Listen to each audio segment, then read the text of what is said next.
Bueno, pues muy buenos días tengan ustedes. Shalom Aleichem. Bienvenidos a esta entrevista maravillosa que Dios nos ha permitido tener. El traductor. Yeah, so welcome everybody, and God bless that he has been giving us the opportunity to have this interview. Muy bien, pues tenemos el privilegio y tenemos el honor de poder entrevistar al doctor Kenneth Stein. We have the privilege and the honor to be able to interview Dr. Kenneth Stein. Quiero darles antes que nada algunas características de su currículum para que todos ustedes puedan escuchar acerca de esta persona que vamos a entrevistar. Desde el año 2008 hasta la actualidad, el doctor Ken Stein es el presidente y fundador del Centro para la Educación de Israel. Él es profesor emérito de Historia Contemporánea de Oriente Medio, Ciencias Políticas y Estudios de Israel. Él ha creado exclusivamente para el estudio de Israel moderno todas estas características y todas estas disciplinas académicas. A partir del alcance público, a principios del 2000, inició seminarios para educadores y redacción de planes de estudio. El doctor Stein es autor de 5 libros, numerosos artículos, más de 3 docenas de artículos académicos.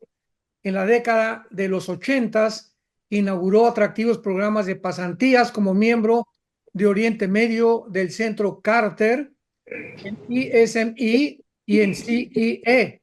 Su experiencia se centra en los orígenes del Israel moderno, el conflicto, la historia palestina, la educación en Israel, el proceso de negociación árabe-israelí y las relaciones con los Estados Unidos. 2 de sus libros, uno se llama La cuestión de la tierra en Palestina, de 1917 a 1939, y La diplomacia heroica es otro libro donde habla de Sadat, Kissinger, Carter, Begin y la búsqueda de la paz árabe, que fue escrito en 1999. Un tercer libro, La guerra de junio de 1967, cómo cambió la historia moderna. También, podemos nosotros saber claramente, pues, que tenemos a una persona experta en los estudios de Oriente y a quien vamos a continuación a entrevistar. Muy bien, doctor Stein, me da mucho gusto y es un honor para mí el poder llevar a cabo esta entrevista. Dr. Manos, pleasure to be here. Un placer estar acá. Gracias. Bueno, es impresionante que desde el regreso de Israel en 1948 a su tierra, Israel haya enfrentado principalmente 4 guerras: la del 48, la del 56 en el Canal de Suez, la de 1967, la Guerra de los 6 días, que usted tiene un libro, y la de 1973, que fue la Guerra de Yom Kippur.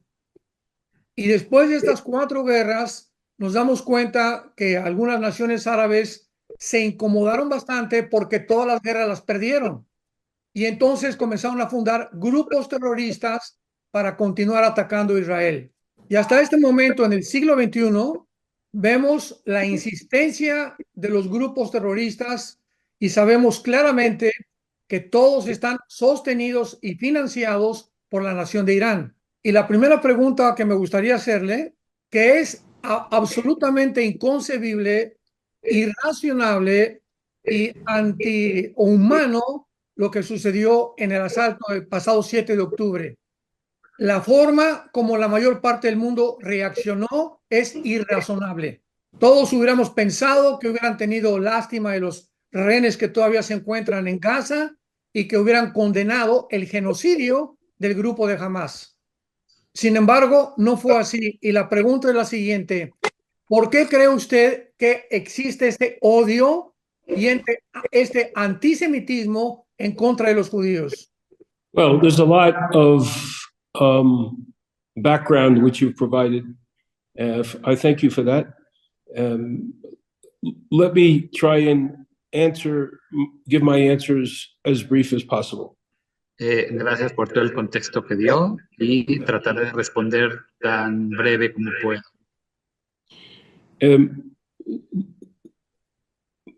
This war, or this conflict, or this contest between Israel and Hamas, unlike 1973, Sadat went to war not to destroy Israel, but to start a diplomatic process. This war, Hamas went to war in order to kill Jews and delegitimize the state of Israel. Esta guerra, a diferencia de lo que ocurrió en 1973 con Sadat, es que Sadat fue a la guerra por políticas, con obviamente el objetivo de poder negociar con el Sinai. En el caso de Hamas, la única razón por la que fue a la guerra, inició la guerra, fue con toda la intención de matar judíos, de asesinar judíos. Hamas's goal was the same impact that Israelis felt. Hamas's goal was to destroy Israel. Israelis felt Hamas's objective was to destroy Israel and Israelis. For Israel, this was an existential war that's still ongoing. Hamas tenía toda la intención de destruir el Estado de Israel, la sigue teniendo, asesinar cuanto judío pueda asesinar, y para el Estado de Israel y el pueblo judío esto es sin duda un peligro existencial. The anti-Israeli feeling or the anti-Semitic feeling, which may be felt in different parts of the world, fails to understand that Israel is not engaging in this war simply because it's a war.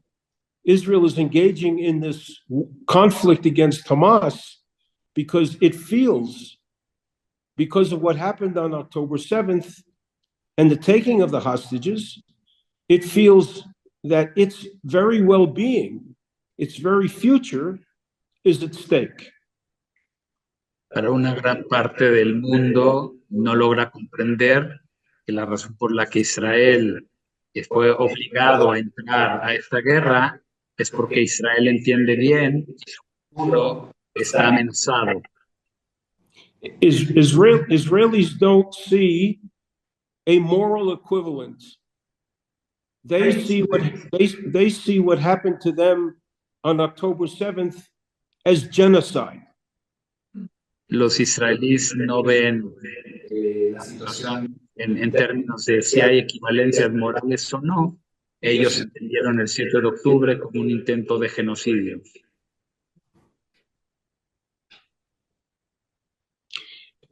The other aspect of this war that most people outside of Israel do not see is that Israel as a state sees its population as a community of one.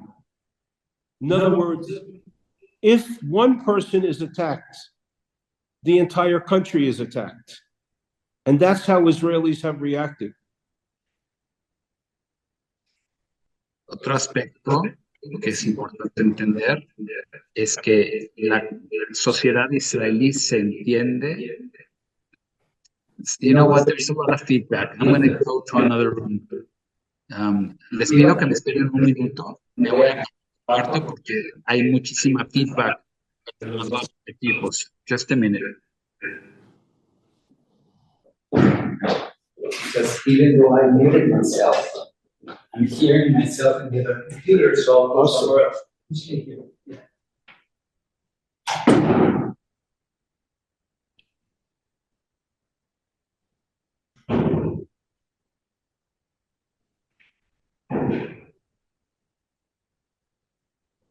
Ok, espero que esto mejore ya ese eco, esa retroalimentación negativa. Bueno, sí, lo que dice el doctor Stein finalmente es que en Israel la comunidad es una comunidad muy cerrada, o sea, vamos a decir, muy entretejida. No hay un israelí que no conozca de primera mano a alguna familia, alguna persona, ya sea que haya sido llevada rehén a Gaza o que haya sido asesinada el mismo 7 de octubre, o algún soldado que haya muerto en este momento de tener que entrar a Gaza para neutralizar a Hamas. Y entonces toda Israel como comunidad, como colectivo, se entiende amenazado. No entienden que únicamente la gente del sur, sino que es una mirada generalizada de amenaza existencial si no hacen algo al respecto. O sea, para Israel esto es una guerra, es un conflicto del que su futuro como nación depende si lo logra ganar o no. Every person in Israel, with few exceptions, knows someone who was either killed personally on October 7th, someone who was taken hostage, or someone who was actually fighting in Gaza. It's not like a country of 250 million in the United States or 130 million in Mexico. It's a country of 8.5 million Jews, and everyone has a relative or a friend. Therefore, the entire society is one large community. Y hay que entender la demografía en Israel. Es un país muy pequeño con 8,5 millones de habitantes de judíos, que a diferencia, por ejemplo, en México somos 130 millones, o en Estados Unidos son muchísimas millones de americanos. En Israel toda la comunidad es como si fuera una sola gran familia, vamos a decir, una sola comunidad, y todo el mundo está interconectado, y como dije hace rato, todos tienen conocidos, familiares, amigos que murieron, fueron brutalmente asesinados en este ataque o en la guerra que le continúa. One more word, Dr. Armando. The key phrase that you absorbed from being there, and I was there 2 weeks ago, the key phrase, because of it, the people living there feeling as a sense of community, they also have a common sense of resilience. Mm-hmm. And it's common across all segments of society. Estuve en Israel hace un par de semanas y hay algo que, además de entender esta amenaza común y de esta situación existencial en común, también hay un sentimiento de resiliencia común, compartido. Es decir, la sociedad entiende que tienen que ayudarse unos a otros para poder levantarse, para poder tener continuar adelante. Muy bien. Otra pregunta al respecto, doctor Stein. Gracias por esta explicación, pero ¿no cree usted que también detrás de este antisemitismo hay bases históricas y bases sobrenaturales? Porque, ¿cómo es posible, como un ejemplo, voy a dar un ejemplo, doctor Stein, el nazismo? ¿Cómo es posible que Hitler, teniendo enemigos a Rusia, a Inglaterra, a Estados Unidos y a Canadá, se haya concentrado? O sea, esto es, ningún psiquiatra, ni psicólogo, ni sociólogo, ni antropólogo lo han podido contestar. ¿Cómo es posible que se haya concentrado en una etnia, en un grupo pequeño de judíos que no tenían ni tierra, ni dinero, ni bancos, ni defensas, y los haya visto como sus enemigos principales? O sea, esto es inexplicable histórica ni tampoco clínicamente. O sea, doctor Stein, ¿no cree usted que aquí haya algo de fondo más profundo, raíces más profundos de este antisemitismo, tanto histórica como espiritualmente? Yes. So I'm going to try and answer it this way. I think you have in contemporary anti-Semitism the merging of 4 ideas. And the 4 ideas are... Hablando de antisemitismo contemporáneo, pienso que es la fusión de 4 ideas, las cuales voy ahora a explicar o a nombrar. And each one of them has built on the other. Una se construye sobre la otra, encima de la otra. You have the Aryan racial anti-Semitism, which emerges from fascism, which was perpetrated by the Nazis against the Jews. That is to say, Jews are an inferior people. Un antisemitismo racial basado en el fascismo, en donde entienden al pueblo judío, a los judíos, como una raza inferior. Then you have a group of individuals throughout the world who are envious of Jewish success. Tienes un grupo de individuos en el mundo que él identifica que tienen envidia del éxito de los judíos. They could be because they're doctors, they're lawyers, they do well in politics, they do well in economics. It's an envy for what another group has accomplished. Una envidia por lo que otro grupo ha logrado, un grupo minoritario, en muchos casos pueden ser porque son exitosos en la política, porque son exitosos en los negocios, porque tienen profesiones que son altamente valoradas por la sociedad, como la medicina, la abogacía, y esto genera en estos individuos gran envidia. Then you have a third group of people who feel that their position in their societies has declined significantly, economically, politically, sociologically, and they need to blame someone for that. That's the scapegoating aspect of anti-Semitism. El tercer elemento tiene que ver con esta idea de buscar un chivo expiatorio para culpar por las desgracias sociales o por estas situaciones en donde ciertos grupos tienen una situación desfavorable, ha bajado su poder socioeconómico, su estatus, y están buscando claramente un culpable para poder, vamos a decir, señalar, es por culpa de ellos que estamos así. Esto se llama buscar un chivo expiatorio. And then the fourth is ideological, with the basis being the rise of radical Islamic anti-Semitism. Y el cuarto, que es más contemporáneo y tiene que ver con la realidad ahora, es la subida o el fortalecimiento de la ideología radical del islamismo, del islam radical, la mirada islamista. Which Hamas represented in their belief system that said Jews do not constitute a nation. Jews are not a people.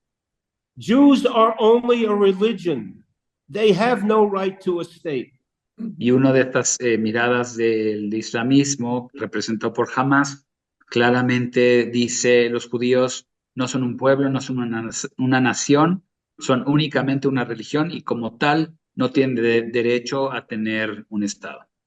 So the eruption of anti-Semitism, whether it happens on American campuses or it happens in France and a French market is attacked, or it happens at a Pittsburgh synagogue, or it happens on October 7th, there is this merging of the anti-Jewish feeling that have different origins, and the evolution comes to the same conclusion that says Jews are illegitimate, they should not be a people, they should not exist, they should not even be tolerated. Entonces, la alza del antisemitismo en donde se exprese, ya sea en las universidades americanas, en una sinagoga que fue atacada en Pittsburgh hace algunos años, en algún mercado que en Francia ha sido también atacado poco tiempo atrás, o en donde sea que se exprese, es la fusión de todas estas ideologías en que claramente quieren deslegitimar al pueblo judío, al Estado de Israel, y dicen el pueblo judío no tiene derecho a existir, ciertamente no como nación en este Estado. Y agrego, porque conozco bien al Dr. Stein, and this is something I'm adding that you've said before about being recognized but not accepted. En muchos casos los judíos han sido reconocidos por la ONU, algunos estados árabes reconocen a nuestro Israel, lo que no significa que hayan sido aceptados. Hay una diferencia fundamental entre un reconocimiento político y una aceptación honesta, profunda de que el pueblo judío tiene derecho a la soberanía y a tener un Estado y a tener poder, el poder que conlleva este Estado. So the attack on October 7th is physically existential. It's also ideologically existential, as personified by the anti-Semitic reactions that occur locally in the Middle East, as well as across the world. It's a duality of existential threat. Hay una dualidad de este peligro existencial del que ya nos habló el Dr. Stein. Por un lado es el ataque físico, el ataque militar, el ataque terrorista que sufrió Israel el 7 de octubre, y no en menor medida todos los ataques y las expresiones de antisionismo o antisemitismo, que no hay duda que no son diferentes, que es lo mismo, que se han manifestado alrededor del mundo. Esto claramente muestra que hay un peligro existencial a futuro, tanto para los judíos como para el Estado de Israel. Thank you for allowing me the lengthy explanation. Gracias por permitirme esta explicación, alargar esta explicación. Gracias, doctor Stein. Y podríamos agregar algunas cosas más, ¿verdad? Pero he oído a historiadores que han dicho claramente que una de las principales causas históricamente del odio o del antisemitismo es precisamente el origen de la Torá, porque en la Torá Dios le da a Moisés las leyes civiles, las leyes éticas, las leyes morales que son transmitidas a las naciones occidentales, y realmente la democracia no viene de Grecia ni de Roma, sino viene de las leyes que le dio a los judíos. Y la sociedad occidental odia completamente esto, porque esto, ¿verdad?, es en contra del totalitarismo. ¿Qué piensa usted? So, Dr. Armando Alducin is also saying that besides the reasons you gave, he's heard other reasons from historians saying that one of the reasons there's this prevalent and so strong hatred for the Jewish people that they received on Mount Sinai, the Torah. The Torah contains the basis of morality and Western ethics, which are in reality the base of Western democracies, and not the ones that are coming from Greece, as people tend to believe. And it is the expression of the West that is against that moral and ethical view and against that democracy, and it's really in favor of totalitarian regimes or totalitarian ideas. What do you think about this? Well, I'm a little unclear about the question, but let me try it this way. Islam, practiced in its radical form, believes that the community takes precedent over the individual. That the Quran and the Ummah, U-M-M-A-H, the community, is the direction that all Muslims must follow, and their guide, their daily guide and their daily constitution is the Quran.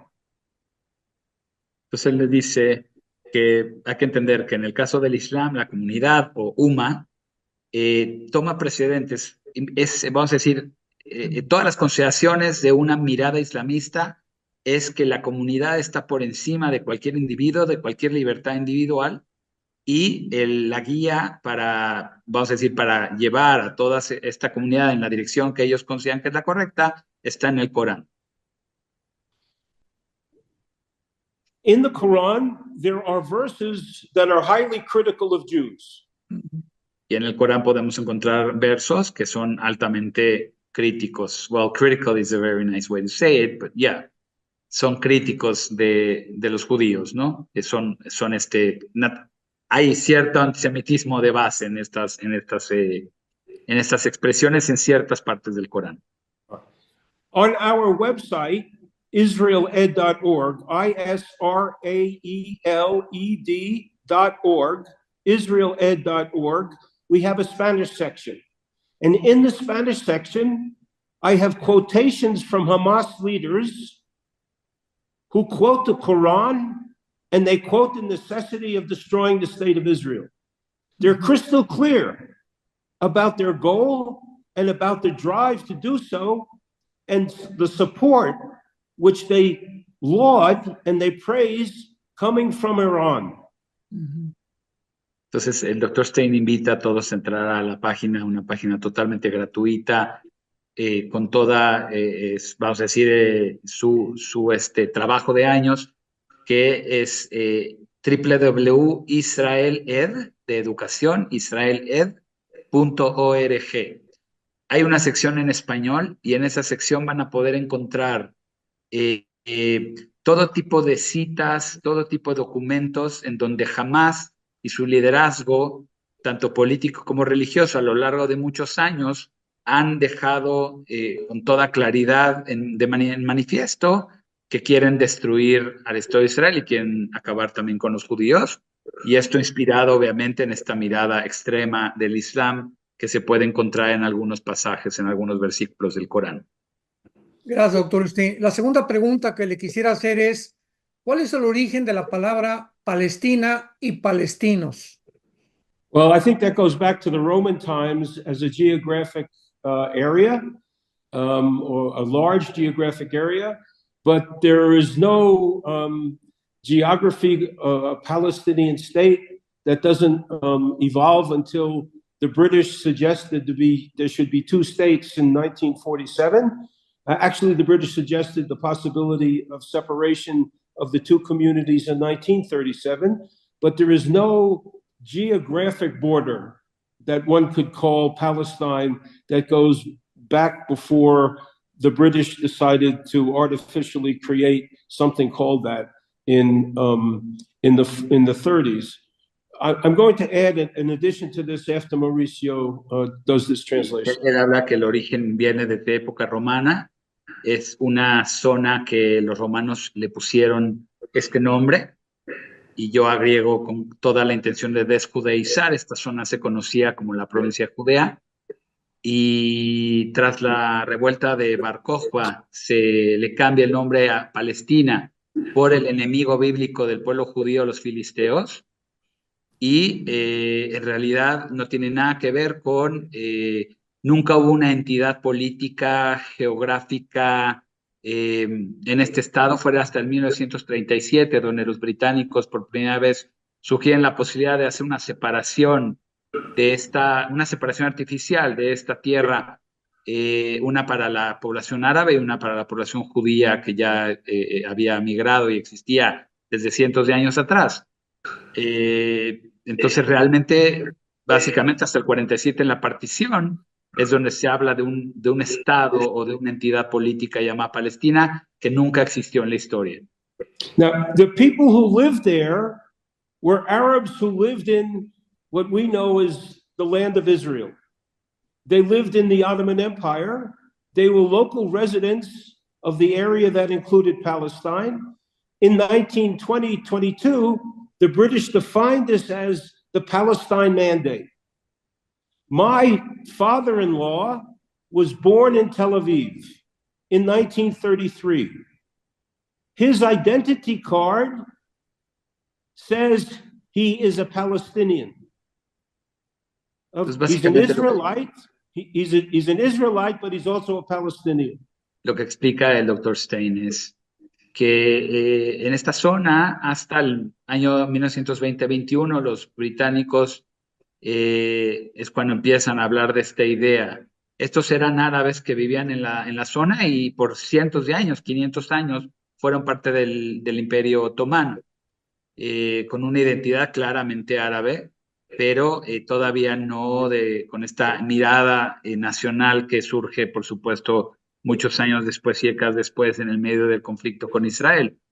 Dice, mi suegro nació en los años 30 en Tel Aviv, y aunque él pertenece al pueblo de Israel, su pasaporte, su nacionalidad de origen es palestina, porque todos los ciudadanos que nacieron dentro del mandato británico, que comienza en los 20 y termina en 1948, eran nombrados palestinos como tal. No sé, se habló de este mandato británico para Palestina en este momento histórico. So that's the explanation.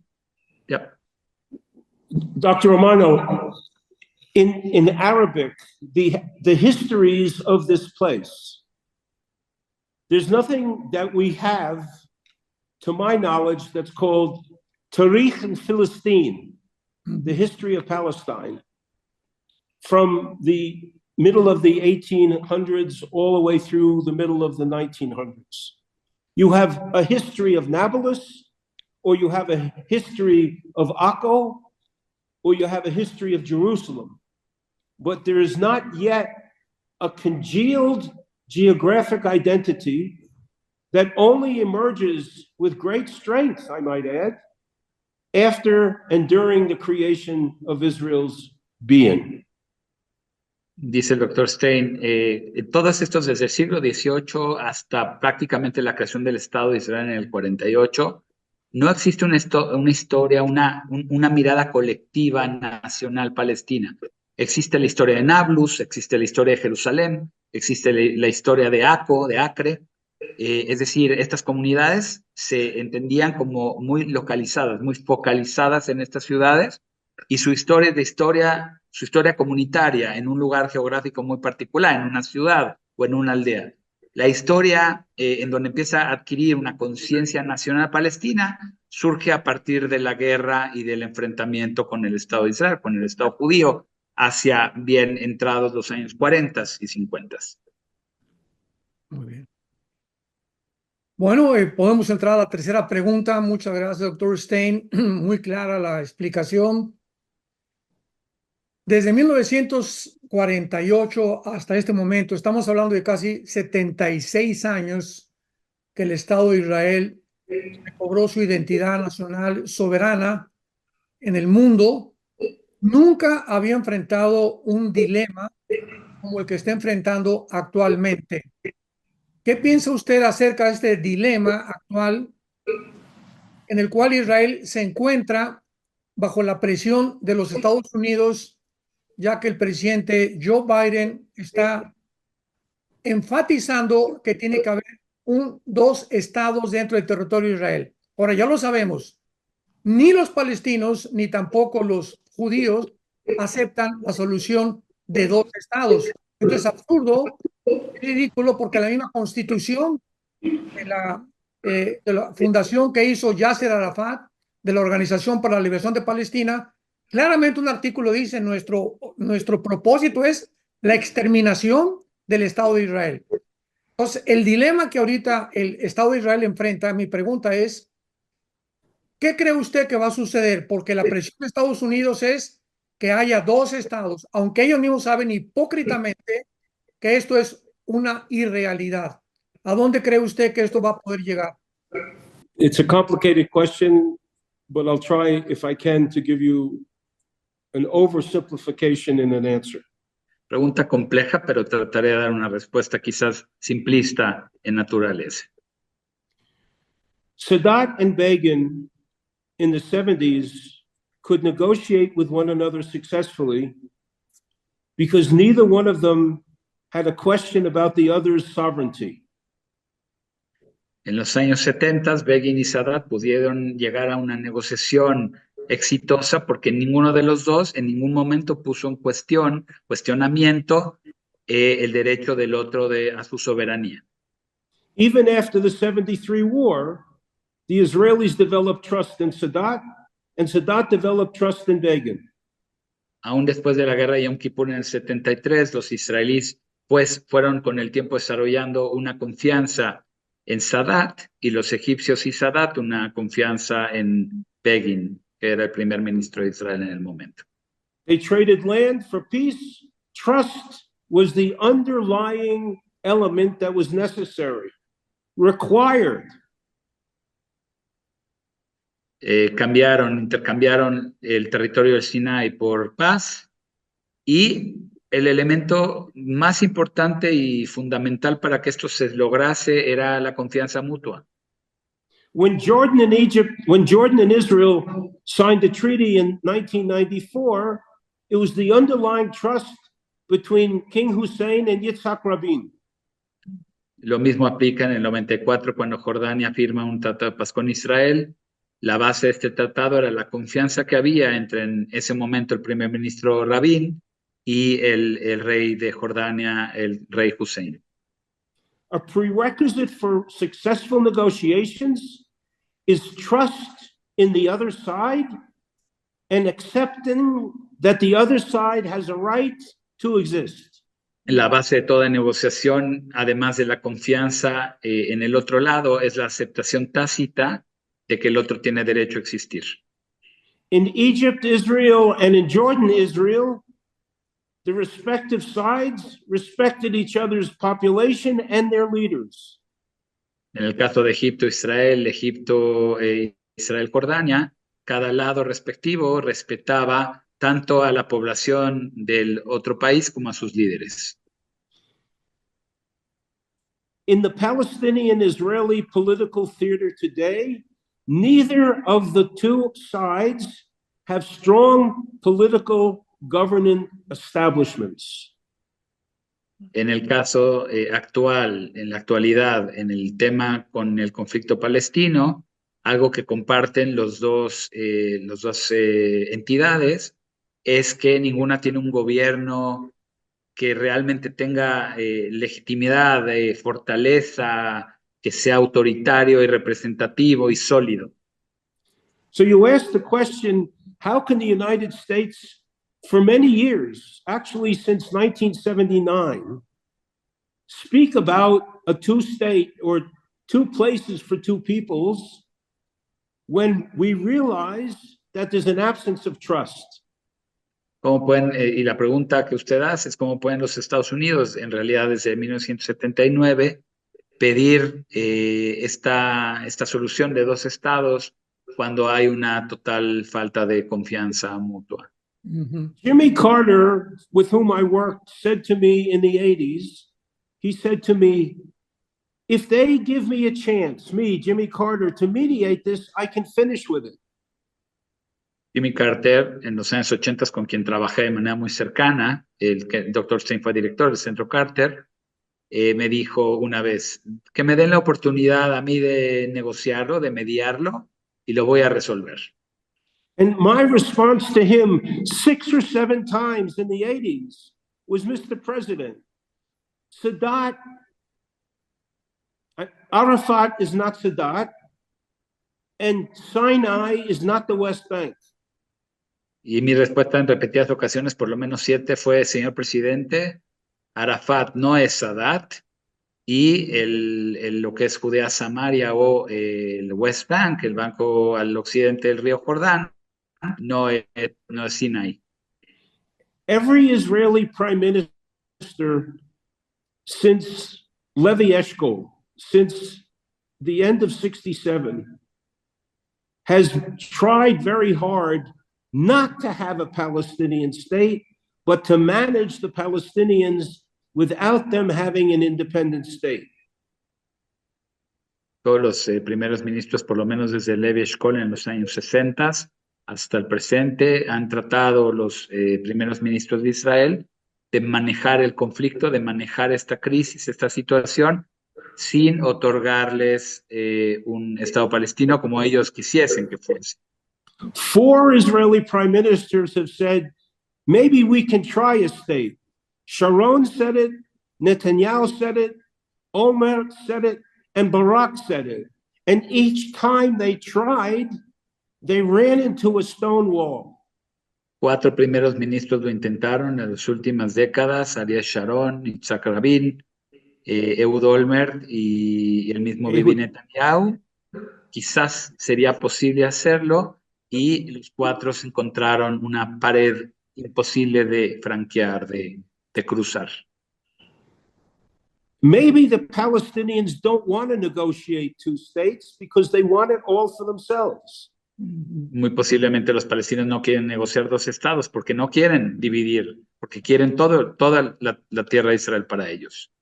I will give you a quotation from America's ambassador to Israel from 77 to 85. His name was Samuel Lewis. Les voy a dar una cita al embajador de Estados Unidos para Israel entre los años 70 y 80. Su nombre es Samuel Lewis. An outside party, a mediator, cannot want an agreement more than the respective sides. Un mediador, una parte que está desde afuera, no puede querer una negociación más que las propias partes, que las partes que están involucradas. So why does Biden and others speak about a two-state solution? ¿Por qué hablan entonces Biden y otros sobre esta solución de dos estados? I'm sorry, Mauricio. Because he has to appeal to the interests of moderate Arab states like the Saudis, like Bahrain, like the UAE, that wants to show that they will be speaking for the Palestinians.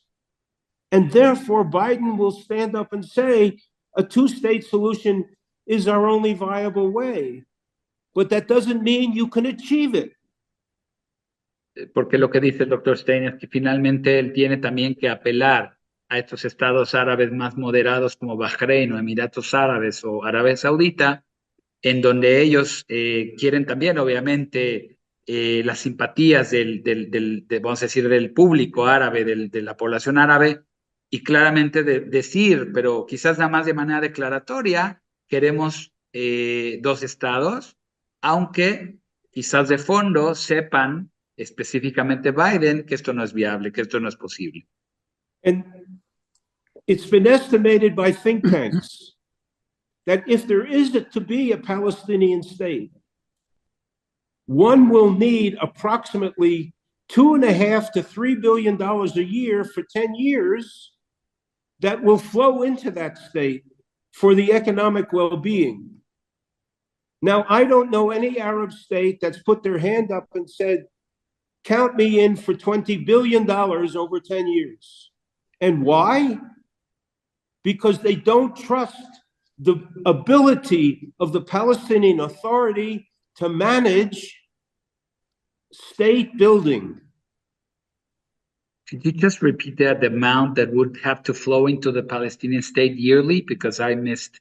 2 to 3 billion a year. Okay. Said the RAND Corporation said this. Right. Hay diferentes asociaciones intelectuales, lugares que se dedican obviamente a pensar soluciones y dicen, por lo menos durante 10 años tendrían que entrar entre 2.000 y 3.000 millones de dólares a este Estado palestino para poder hacerlo viable, para poder hacerlo sustentable. Y dice el doctor Stein, no ha habido un solo país árabe que haya levantado la mano y haya dicho, yo me comprometo con 20 millones de dólares anuales para que esto sea posible. Es decir, hay todo tipo de discursos, pero no hay voluntad real, económica, para hacerlo.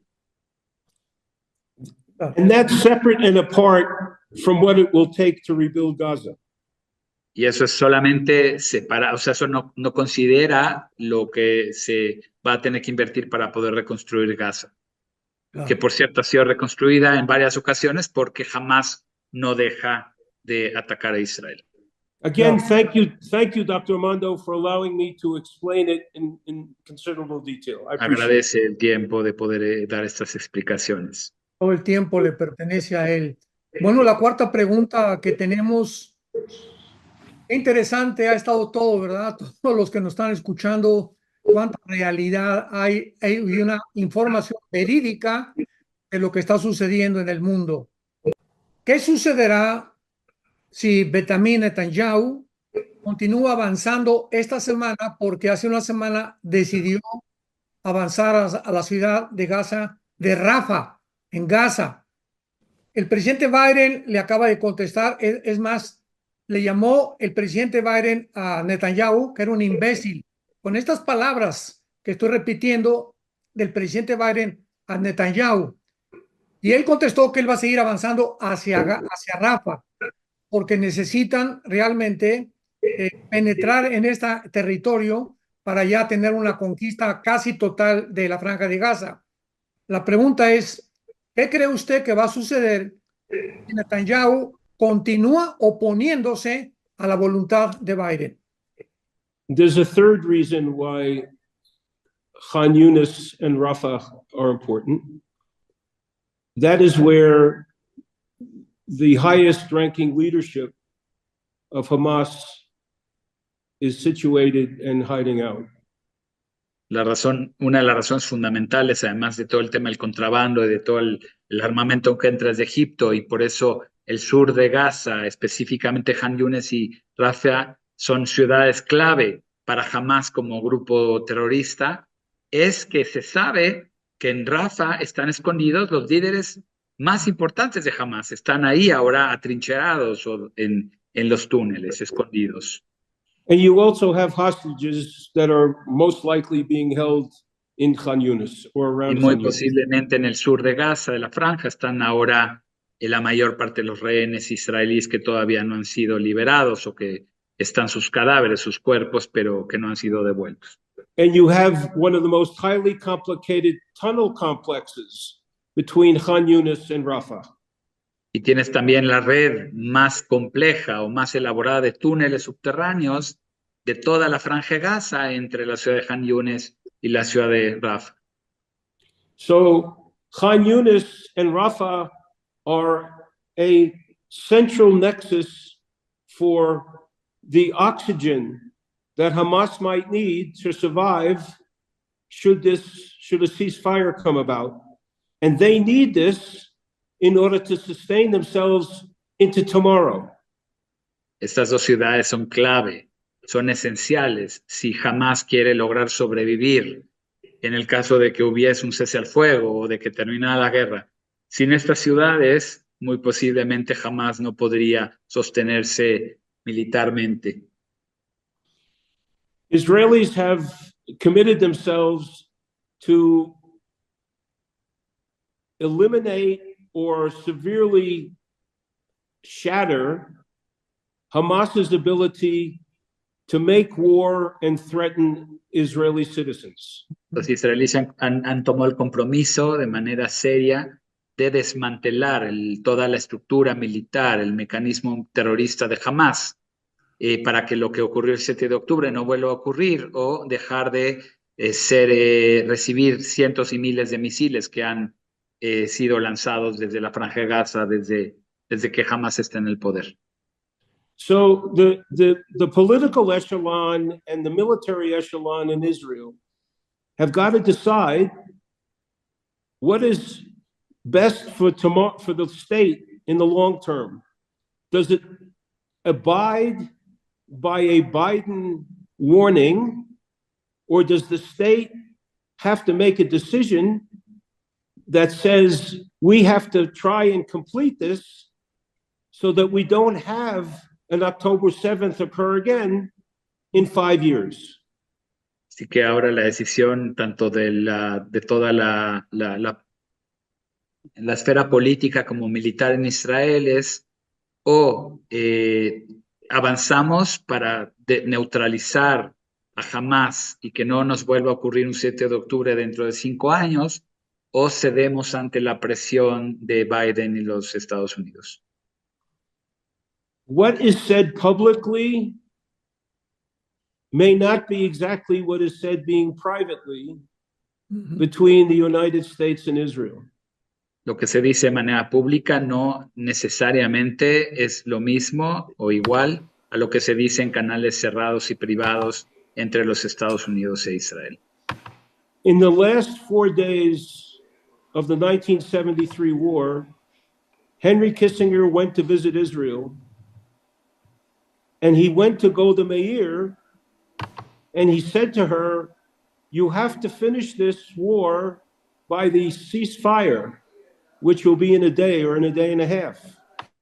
Henry And then Kissinger, go ahead, en los años 70, en el 73, antes de los últimos 4 días de la guerra de Yom Kippur, se acercó, fue mandado por Estados Unidos y habló con Golda Meir y le dijo, tienes que terminar esta guerra, tienes que, a raíz del cese al fuego que va a ser declarado eminentemente en los próximos días.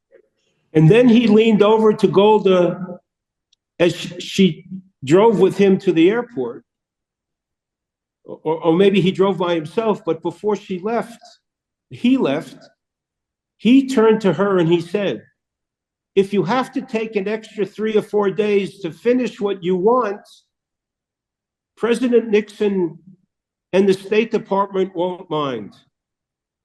y ya de camino al aeropuerto de regreso se acerca y se le dice a Golda de manera casi al oído, si necesitas tomarte al menos otros 4 días para terminar lo que comenzaron, el Departamento de Estado y el presidente Nixon no les va a preocupar, no es algo que no, vamos a decir, no estén respaldando, no vayan a respaldar. I can't tell you what Biden and Netanyahu have said privately.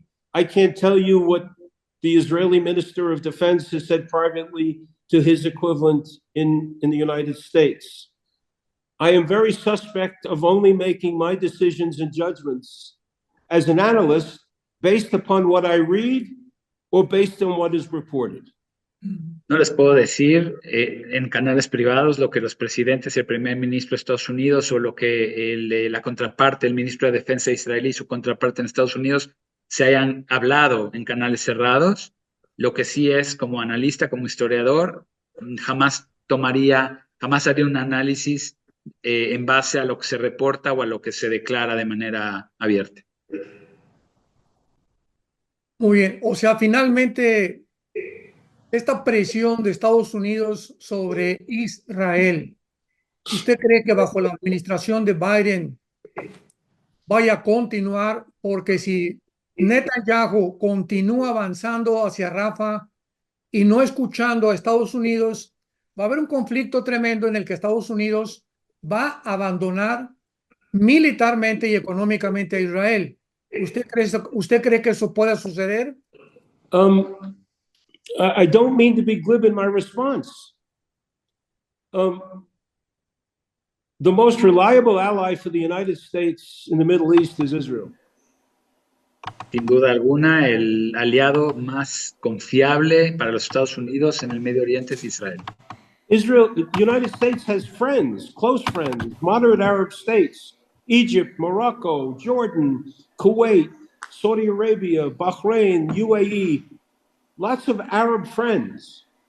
But if it has to have a country that is strategically relevant for Western foreign policy toward the Middle East, it's the state of Israel, and it has been since the early part of the 1980s when the United States declared Israel as a strategic asset.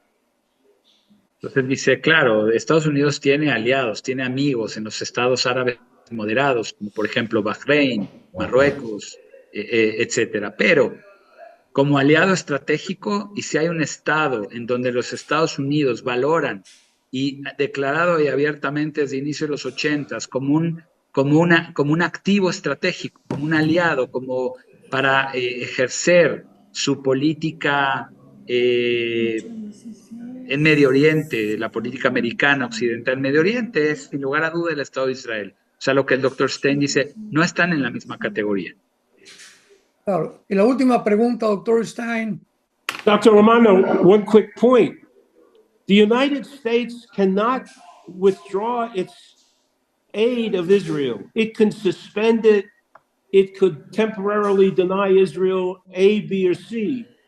But it can't leave the Middle East and allow Iran to be the regional actor that determines the future of one of the largest oil-producing regions of the world. It would be a foolhardy strategic decision on the part of the United States and the part of all Western European countries and any oil importing country. It would be totally foolhardy. Sería una cosa totalmente idiótica o sin sentido dejar a Israel sin este apoyo y dejar toda la región en manos del régimen iraní.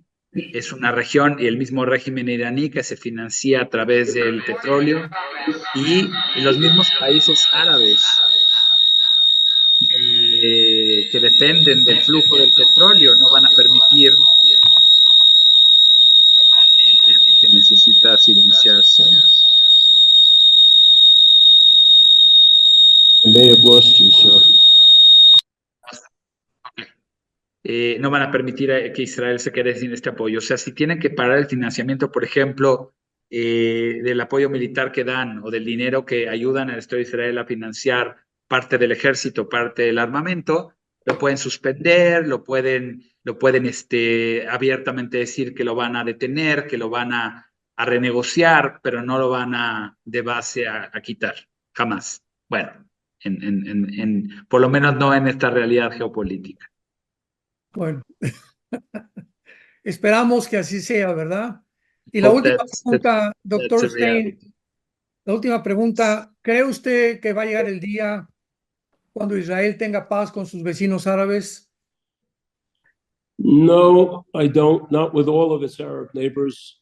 The only way that could happen is if there would be a change in political outlook in which respective Arab countries will respect the borders of each other fully, and they'll also respect the differences of their Islamic philosophies, and they won't distinguish between countries based on theology or based on religion.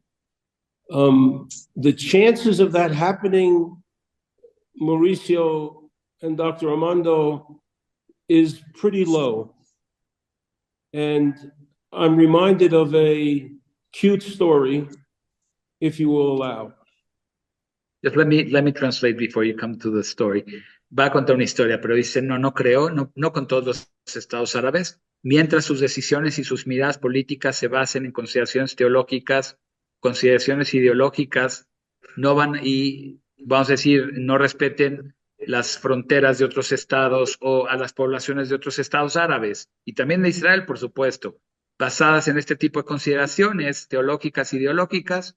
Él no piensa que esto va a llegar a una resolución, a una paz entre todos los estados de la zona y el Estado de Israel, y ahora nos va a contar una historia. Now, tell your story, please.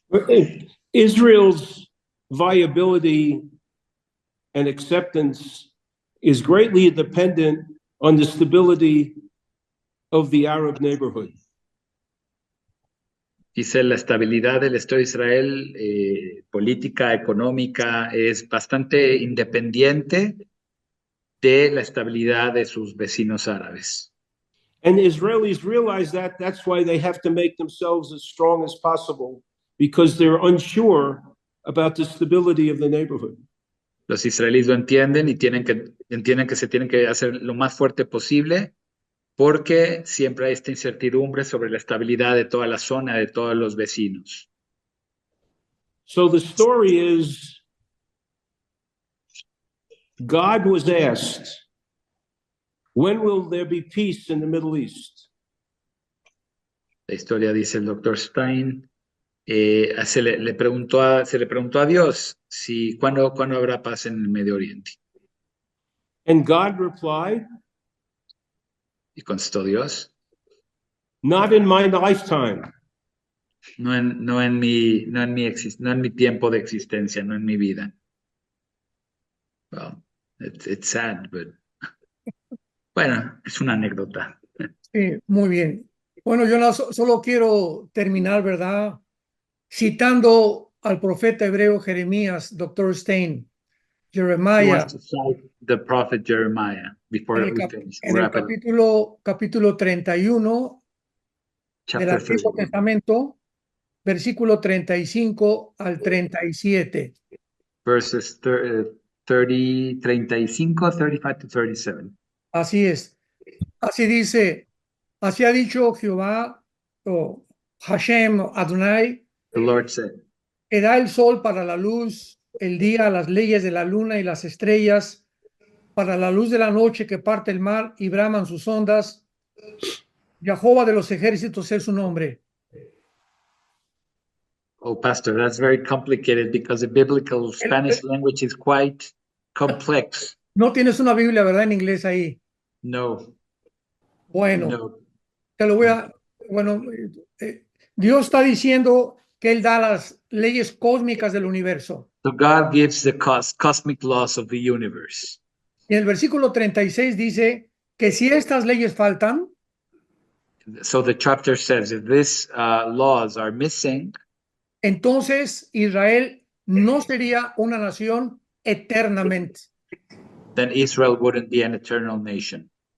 Y dice Dios, si se pueden explorar el fondo de la tierra, And God says, if it's possible to explore the depths of the earth, ese día yo voy a desechar a Israel. then that day I won't, desechar, I will discard this, I will throw away Israel. Por lo cual, Israel es indestructible eternamente. Which means that Israel is indestructible for all eternity. Así que Amen. le damos gracias a Dios, ¿verdad? Porque tenemos este libro, la Torá, con los libros, ¿verdad? Del Nuevo Testamento también, donde claramente nos habla del futuro de Israel que viene muy pronto.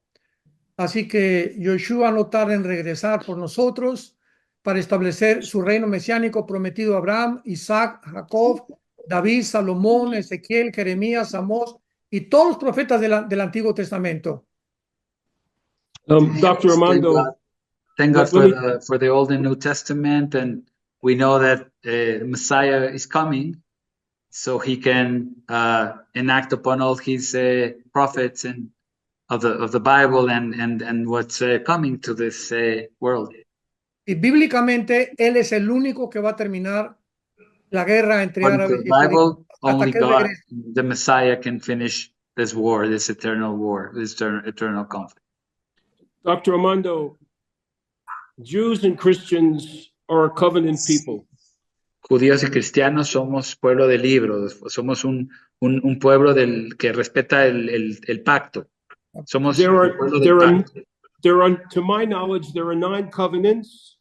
Hay 9 pactos, de acuerdo a mi entendimiento. Genesis, Exodus, Leviticus, and Deuteronomy. En Génesis, en Éxodo, en Deuteronomio, en Levítico aparecen estos pactos. And God makes promises to the Jewish people and to the people who follow the Jewish people. Dios le hace promesas al pueblo judío y a aquellos, como bien dice, que serán bendecidas las familias de la tierra, los que bendigan al pueblo de Israel.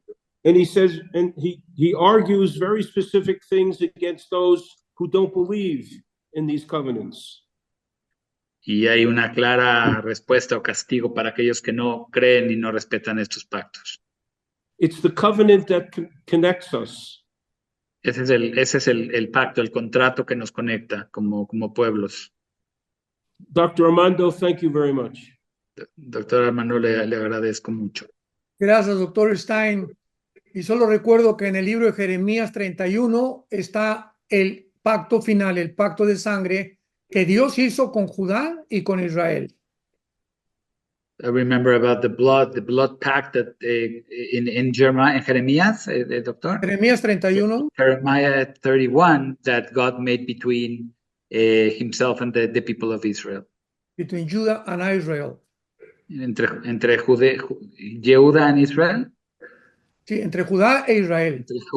Yeah, between Israel and Yehuda. Muchas gracias, doctor Stein. Ha sido un placer y un honor tenerlo. Dr. Stein, it's been a pleasure. Vamos a orar por usted, su familia y su We'll pray for ministerio. you and your family.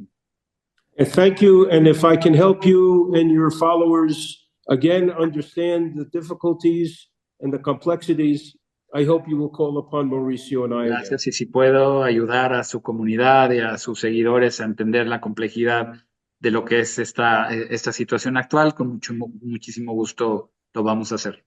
Toda Rabá, y quiero nada más darte una bendición, doctor Stein, en hebreo.